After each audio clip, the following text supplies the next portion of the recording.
Ya, kalau itu benar. Jadi kalau An-Nuqoyah dikatakan, kalau Anda baca di Wikipedia, salah satu pondok pesantren di Madura yang berwawasan lingkungan itu. Entah siapa yang bikin Wikipedianya, saya juga nggak tahu. Kira-kira begini, sejarahnya begini ya, karena An-Nuqoyah itu melalui BPM, Biro Pengabdian Masyarakat, pernah mendapatkan Kalpataru. Itu penghargaan pertama di bidang penyelamatan lingkungan hidup.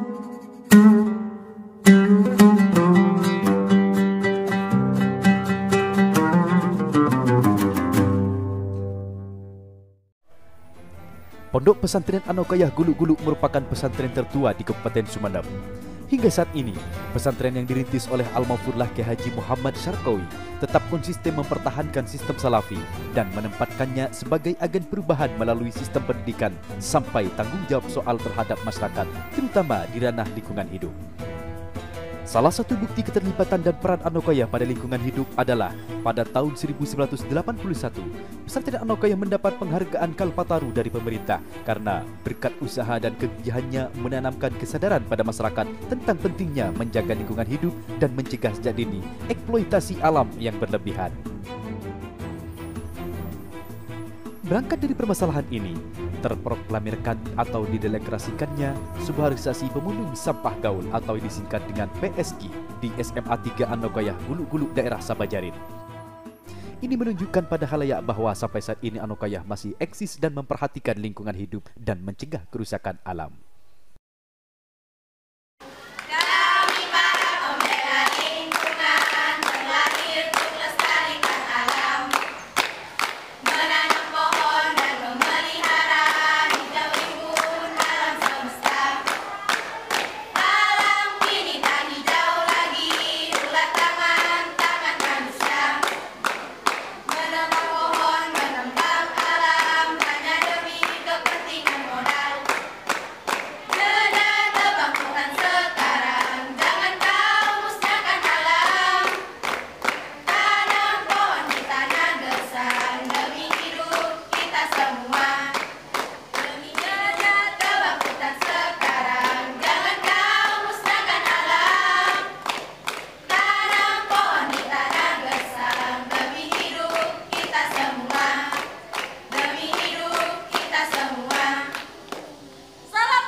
Assalamualaikum warahmatullahi wabarakatuh.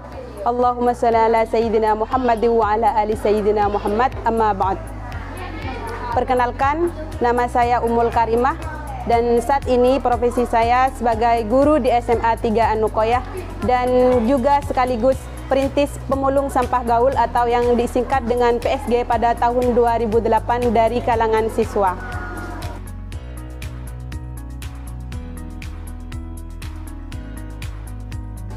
Awal berdirinya pemulung sampah gaul di SMA 3 An-Nuqoyah tak lain dari keterlibatan salah satu guru di SMA 3 An-Nuqoyah yaitu Kiai Mustafa di acara Environmental Teachers International Convention di Kaliandra, Jawa Timur waktu itu, yang kemudian beliau bercerita kepada siswa di kelas dan siswa merespon dengan positif dengan berkarya, dan waktu itu membuat dompet dari sampah permen yang kemudian direspon positif juga oleh guru.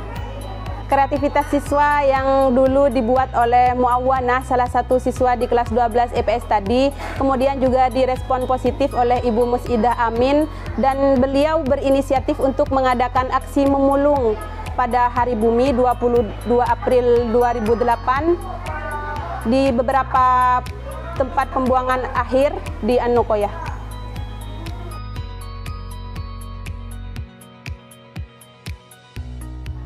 Nama pemulung sampah gaul atau yang disingkat dengan PSG adalah nama yang sangat unik dan memunculkan banyak tanya. Mengapa kata gaul disematkan di pemulung sampah? Karena kata gaul itu sebenarnya adalah reward atau hadiah untuk siswa yang kreatif, yang memilah sampah kemudian menjadikannya berharga dan bernilai, juga bermanfaat.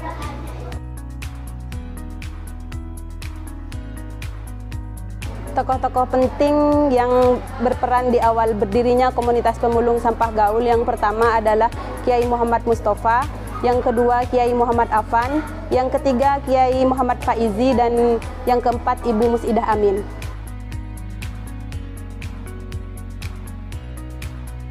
Dari awal berdirinya pemulung sampah gaul dibina langsung oleh Ibu Musidah Amin hingga saat ini.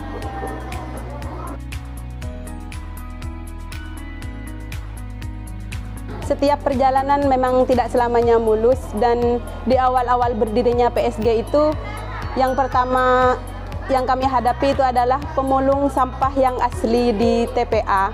Waktu itu sepertinya sinis kepada kami karena menganggap kami akan memulung hak mereka. Padahal waktu itu kami hanya akan memulung sampah plastik saja untuk diolah menjadi kreativitas, untuk menjadi karya, dikat, untuk menjadi karya. Kemudian yang kedua adalah kami kesulitan di bagian dana, karena waktu itu tidak ada satupun pemerintah yang melirik kami dan kami kesulitan untuk berkarya. Artinya tidak mungkin kami membuat karya dari menjahit menggunakan tangan. Kami membutuhkan mesin jahit dan beberapa alat yang dibutuhkan dan membutuhkan dana yang tidak sedikit.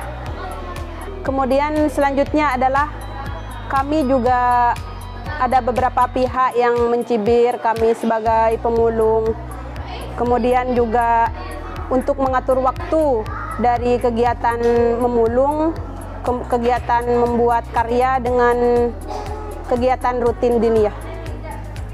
Dari berbagai kendala yang kami alami, tapi semuanya alhamdulillah sudah bisa teratasi, terutama di bagian pendanaan. Ada salah satu lembaga yang memberi bantuan kepada kami dengan memberi 2 mesin jahit.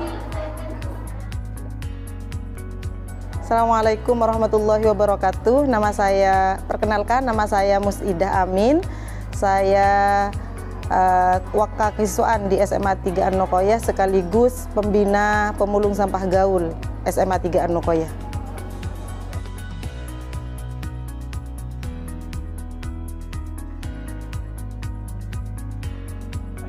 Pemulung sampah gaul tidak akan terkenal di mana-mana tanpa adanya kemitraan atau jejaring.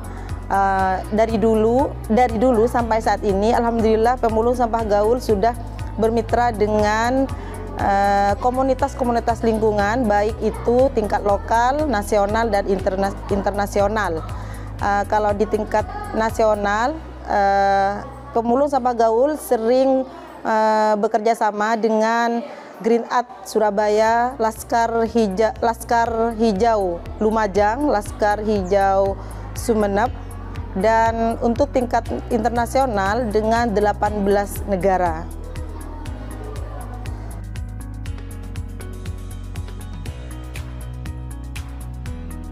Pemulung sampah gaul di tahun 2010 kemarin mengadakan acara CEI, pertemuan dengan 18 negara, sekaligus dikukuhkan menjadi kemitraan dengan 18 negara tersebut, diantaranya dari Jepang, ada Amerika, Belanda juga, banyak sekali.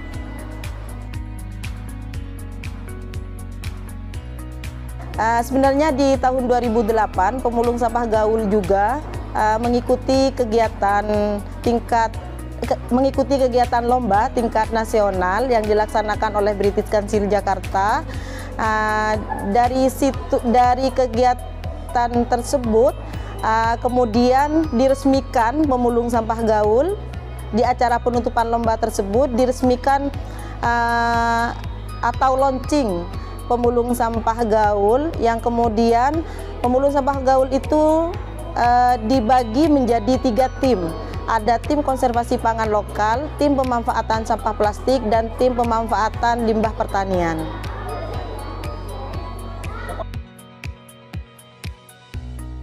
Kami bersama dengan teman-teman PSG selalu melakukan perkembangan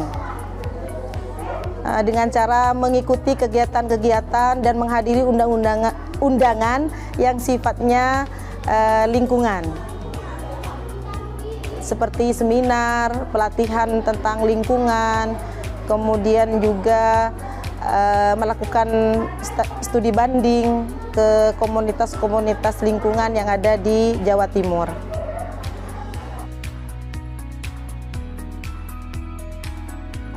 Untuk tetap PSG ini eksis, setiap tahunnya kami melakukan rekrutmen dengan cara meletakkan kertas sesuai dengan tim. Di sana adik-adik tinggal memilih mau masuk di tim mana saja, baik di tim pemanfaatan sampah plastik, atau di tim konservasi pangan lokal, atau di tim pemanfaatan limbah pertanian. Mereka langsung menulis dengan batas waktu yang dibatasi oleh pengurus PSG tersebut.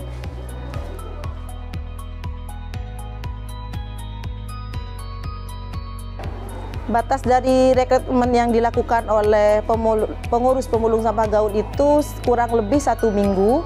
Dari itu ada jeda 2 hari, kemudian dilaksanakan penguatan kapasitas untuk pengurus dan anggota baru pemulung sampah gaul. Setelah dilakukan penguatan kapasitas selama kurang lebih 4 hari, kami mengadakan kemah lingkungan untuk menambah pengetahuan dan wawasan tentang lingkungan kepada anggota pemulung sampah gaul yang baru. Nah, setelah penguatan dan kemah lingkungan dilaksanakan, nah jam kerja pemulung sampah gaul ini masing-masing tim memiliki jadwal masing-masing. Ada yang tim sampah plastik itu biasanya hari Kamis. Mereka setiap hari Kamis berkumpul untuk membuat hasil karya atau hasil pulungannya atau hasil kumpulan sampah dari masing-masing kelas untuk dibuat tas. Dibuat tas dan dibuat pot bunga. Untuk yang tim pemanfaatan limbah pertanian biasanya dilaksanakan hari Rabu, melakukan pelatihan pembuatan pupuk organik dengan didampingi oleh instruktur Bapak Muhammad Izzi, dan hasilnya alhamdulillah ada sebagian guru yang sudah memanfaatkan hasil pupuk organik kami dan juga dijadikan pupuk untuk lahan tim konservasi pangan lokal.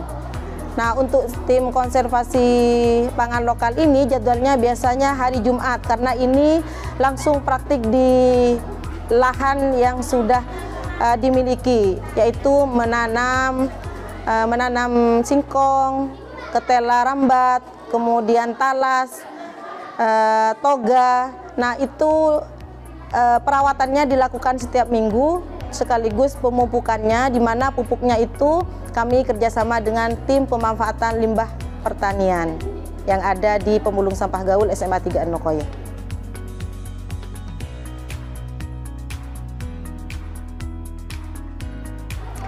Karena di pemulung sampah gaul ini diwajibkan untuk mengurangi pemakaian penggunaan sampah plastik. Jadi untuk saya pribadi, saya bisa mengurangi pemakaian yang akhirnya bisa menjadi sampah. Selain itu di organisasi pemulung sampah gaul ini juga bisa melatih kreativitas kita, merubah barang yang awalnya tidak berguna menjadi barang yang lebih bernilai dan berekonomi seperti itu.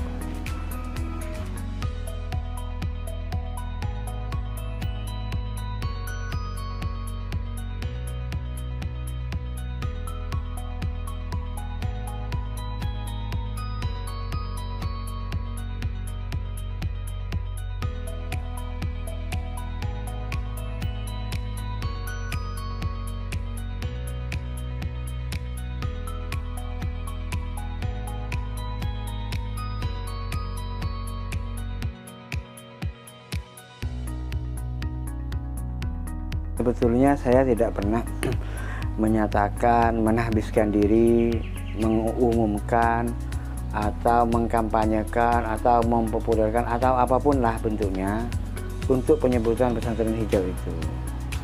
Jadi saya hanya mewanti-wanti santri agar mengendalikan sampah, terutama sampah plastik, semampu mereka. Awalnya cuma begitu. Istilah pesantren hijau, anti plastik, enggak sampai segitu. Tidak segitunya lah gitu. Saya ingin membentuk atau membangun kesadaran santri, kesadaran masyarakat, sehingga terbentuk dengan sendirinya, bukan oleh iming-iming apa-apa ini dan itu, definisi-definisi yang diberikan oleh orang tua kita. Contohnya begini, saya mengajak santri berpikir bahwa membuang sampah ke tempatnya itu pekerjaan orang biasa, bukan istimewa. Kalau buang sampah sembarangan, iya itu memang sembarangan. Tapi kalau buang sampah ke tempatnya itu tidak istimewa, itu biasa. Yang istimewa itu tidak sembarangan bikin sampah. Tuh, jadi istilahnya biasa saja sih, cuma bilang kepada santri kalau mau beli, belanja, coba kamu bawa plastik sendiri, bawa wadah sendiri gitu. Cuma pengendalian saja, mengendalikan sampah semaksimal mungkin, begitu awalnya. Cuma kebetulan karena saya juga ngajar di SMA, kalau di SMA itu memang ada program, memang ada pengenalan terhadap siswa kepada masyarakat tentang bahaya plastik, pemanfaatan limbah plastik, dan pengendalian sampah plastik, memang ada programnya. Kalau di SMA 3 yang dengan PSG itu, kalau di sini enggak, saya cuma ngajak santri begitu.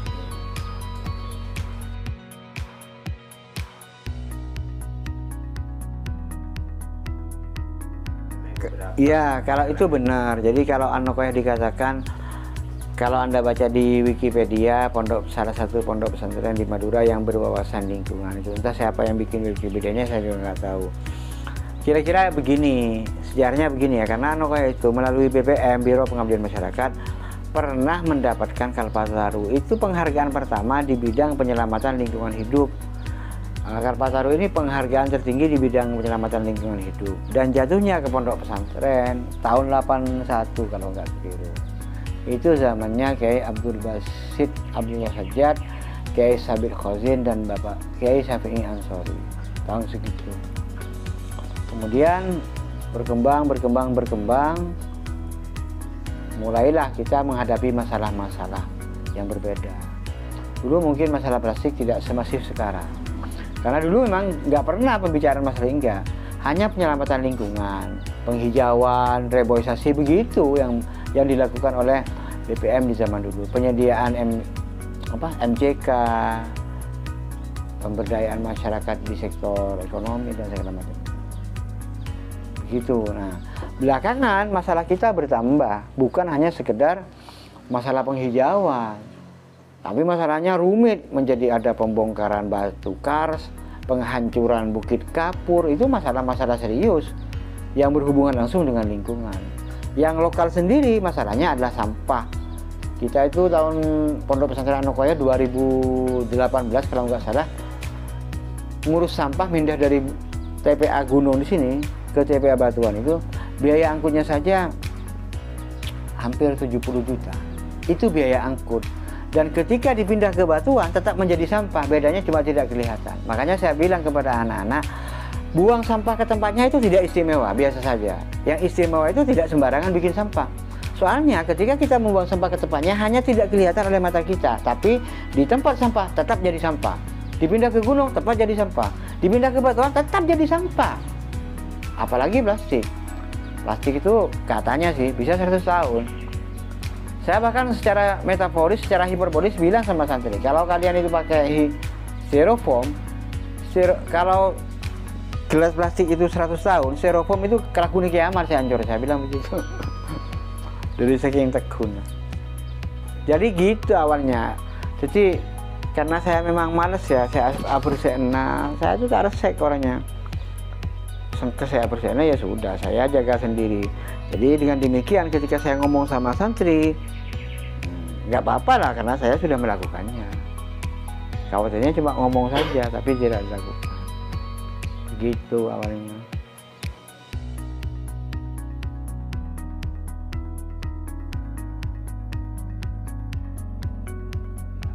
Oh iya, ada banyak. Kalau PSG itu dengan sekolah-sekolah. Sekolah-sekolah di Sumeneb. Jadi ada di Batang-Batang. Jadi mereka itu biasanya memberikan pelatihan terhadap sekolah-sekolah jaringannya. Sekolah-sekolah jaringan itu sekolah-sekolah yang diajak kerjasama. Pertama, memperkenalkan sampah. Kedua, memperkenalkan jenis-jenis plastik. Ketiga, memperkenalkan bahaya sampah plastik. Keempat, memberdayakan atau mendayagunakan atau merecycle atau mendaur ulang sampah plastik. Itu sebetulnya bukan itu targetnya. Targetnya adalah tidak bikin sampah. Jadi bahayanya ini, jenis plastik ini plastik yang sekali pakai, plastik bisa dipakai berkali-kali. Ini yang tidak bisa dipakai sama sekali. Gitu. Jadi mereka bikin jaringan itu. Kemudian kita kadang mengadakan nonton film lingkungan dengan tetangga sambil ngundang santri yang lain. Itu kalau yang dilakukan PSG dengan sekolah-sekolah. Kadang-kadang mereka juga diundang oleh komunitas pas KKN. Makanya saya menghubungkan dengan Instika. Coba kalau kalian KKN di daerah mana, undang itu PSG ke sana biar mereka ngomong dengan masyarakat yang kamu ampuh begitu. Kalau ada teman yang satunya teman sudah berhenti alumni, dia ngajar di sekolah mana, kamu coba undang PSG agar mereka ngomong dengan masyarakat dan siswa di tempat itu. Nah, kami sudah bikin kesepakatan bahwa kalau santri diundang ke sana memang tanpa biaya, jadi mereka itu suka-suka saja. Cuma ya panitia itu biasanya ngerti lah, karena mereka sewa mobil butuh ya diganti uang sewa mobilnya, dikasih makan begitu aja. Nah, di tempat yang lain saya bikin keluar-keluar lah dengan masyarakat yang lain. Misalnya ketika saya bikin acara di Unuja, saya bikin kesepakatan dengan panitia. Saya mau hadir di acara ini untuk acara ini dengan syarat satu, tidak ada sampah plastik. Gitu. Sama begitu juga. Kalau misalnya tidak sempat bikin kerjasama itu, tapi saya sampaikan di forum. Pernah kejadian juga saya di Sedogiri waktu ngisi materi penulisan esai, saya sampaikan terus terang saya tidak perlu disiapkan air mineral karena saya bawa sendiri. Terus terang saya mohon maaf, saya kurang bisa mengendalikan sampah, karenanya itu saya bertahan untuk bawa mineral sendiri. Kalau ke Sukorejo ya juga begitu, ke Malang ya juga begitu. Pernah juga di Kafe Pustaka UM, saya sampaikan kepada mereka begitu. Jadi tolonglah di acara ini tidak usah disiapkan minuman-minuman itu. Minumannya pakai gelas atau pakai apa begitu. Gampangnya begitu. Dan yang termasuk ide cukup fenomenal itu ketika mengadakan Maulid Nabi di gunung. Saya sudah sebarkan kepada beberapa pengurus, tolong cek sebelum acara kondisi lapangan bersih apa enggak. Dan nanti dicek setelah acara bersih apa enggak. Kalau misalnya nanti ada sampah atau sampah plastik, ada berapa biji, hitung aja. Jadi berapa persen kita berhasil mengendalikan. Alhamdulillah kata Bu Mus, nyaris nggak ada sampah. Hanya ada 1-2 lah. Ya anak-anak yang mungkin ngeyel aja. Kan memang diwanti-wanti. Pokok hadir ke acara Maulid di Bukit Lancaran itu prinsipnya satu. Tadi ketika Anda sebelum datang ke sini, bukit ini bersih. Maka jangan sampai Anda meninggalkan bukit ini dalam keadaan kotor. Kalian lah, malu lah sama kucing. Kucing ki bisa ngorok, mau nyereng kayak ngorok gitu, masa bentak bis. Ada acaranya bedah buku dulu di kampus itu ada bedah buku, kalau nggak keliru itu acaranya bukunya Hilma Anis. Pesertanya kalau nggak salah hitung itu sekitar 750. Saya bilang, saya tidak terlibat langsung dalam acara ini, tapi saya bilang kepada panitia, cobalah kalian bilang kepada peserta, makanan tersedia di pinggir, silakan kalau mau main cemilan, kalau mau minum Anda ke pinggir, ambil air, disiapkan air di pinggir. Anda tidak dikasih minuman satu persatu, karena saya yakin kita kadang-kadang tidak butuh minum kalau hanya waktu 1 jam, 1 jam setengah. Kita menjadi bikin sampah karena disediakan barang agar segera dibikin sampah gitu loh. Seperti dengan maling lah ini. Sebetulnya orang mungkin nggak mau nyuri, tapi karena ada sepeda motor dengan kunci kontaknya, akhirnya dia muncul keinginan untuk mencuri. Dan itu berhasil. Nah, biasanya begini, saya bilang kepada panitia, sebelum acara dimulai, sampaikan kepada hadirin bahwa ketika Anda masuk ke ruangan ini dalam keadaan bersih. Maka ketika Anda keluar dari ruangan ini, tolong Anda bertanggung jawab sekurang-kurangnya terhadap sampah yang Anda bawa. Sekurang-kurangnya. Nah, kejadiannya ya berhasil. Jadi masuk ke ruangan bersih, pulang bersih. Apalagi disediakan makanan yang ada di pinggir itu. Jadi sebetulnya kalau saya cek itu yang minum nggak banyak juga. Pikir kalau minum, berarti pada gitu aja.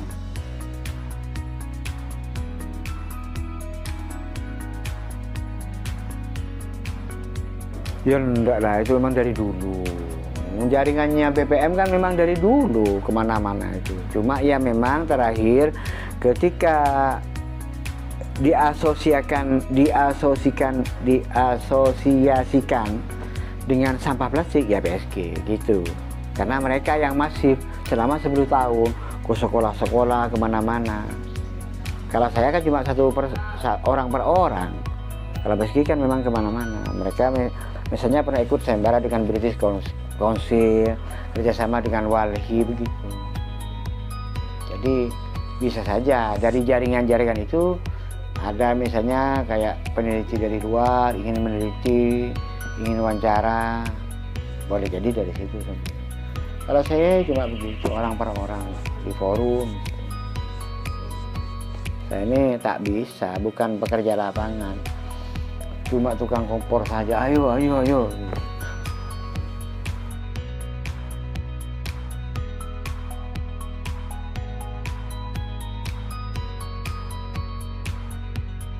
Dulu ada dari PLH, dulu. Iya, dulu tuh ada beberapa kali lah. Saya nggak ingat. Tapi ini udah lama nggak ada.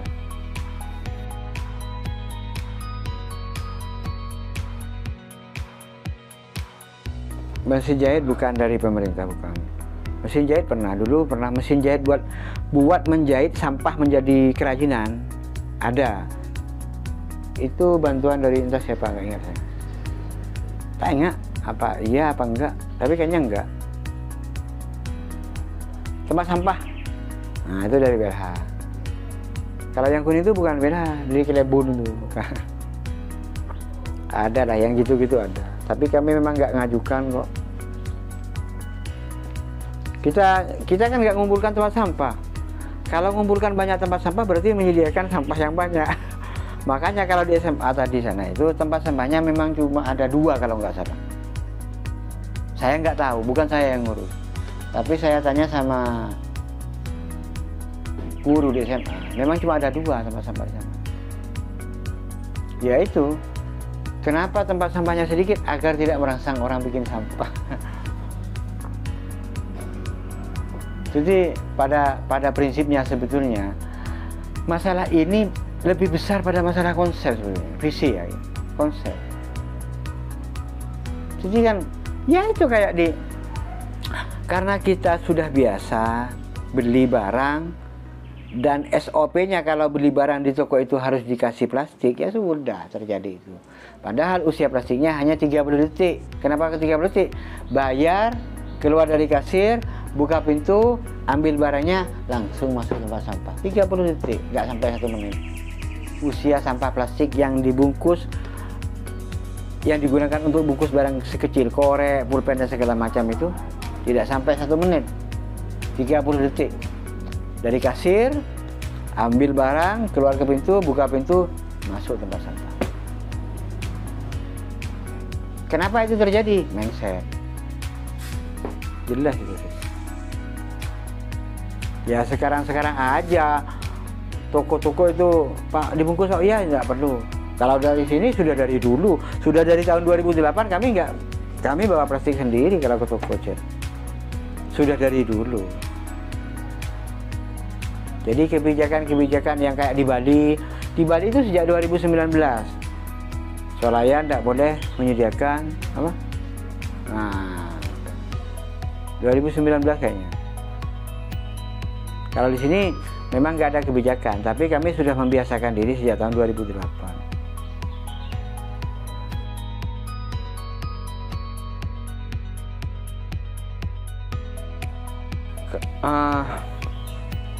harapan beginilah, bagi yang tidak bisa melakukan seperti ini, sekurang-kurangnya tidak usah mengganggu dan nyinyir gitu lah.